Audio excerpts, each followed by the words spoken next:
بسم الله.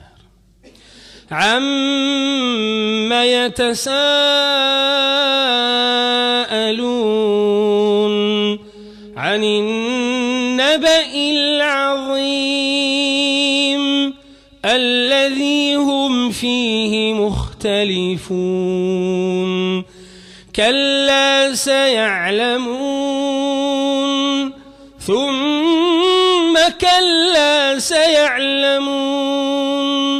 ألم نجعل الأرض مهادا والجبال أوتادا وخلقناكم أزواجا وجعلنا نومكم سباتا وجعلنا الليل لباسا وجعلنا النهار معاشا وبنينا فوقكم سبعا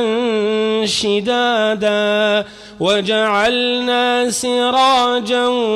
وهاجا وأنزلنا من المعصرات ماء ثجاجا لنخرج به حبا ونباتا وجنات ألفافا إن يوم الفصل كان ميقاتا يوم ينفخ في الصور فتأتون أفواجا وفتحت السماء فكانت أبوابا وسيرت الجبال فكانت سرابا إن جهنم كانت مرصادا للطاغين مآبا لابثين فيها أحقابا لا يذوقون فيها بردا ولا شرابا إلا حميما وغساقا جزاء وفاقا إنهم كانوا لا يرجون حسابا وكذبوا بآياتنا كذابا وكل شيء أحصيناه كتابا فذوقوا فلن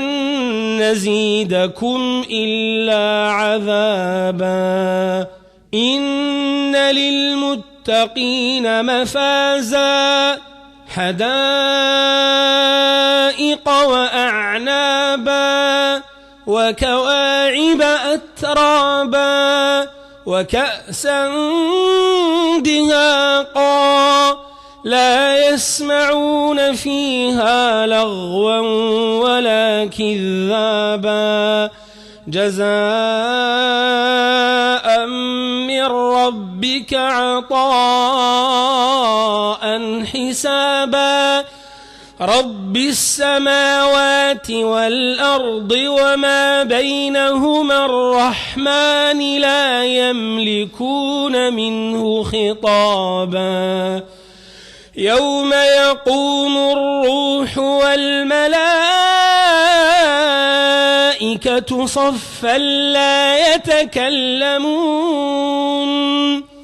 لا يتكلمون إلا من أذن له الرحمن وقال صوابا ذلك اليوم الحق فمن شاء اتخذ إلى ربه مآبا إنا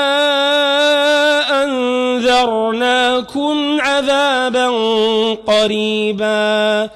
يوم ينظر المرء ما قدمت يداه ويقول الكافر يا ليتني كنت ترابا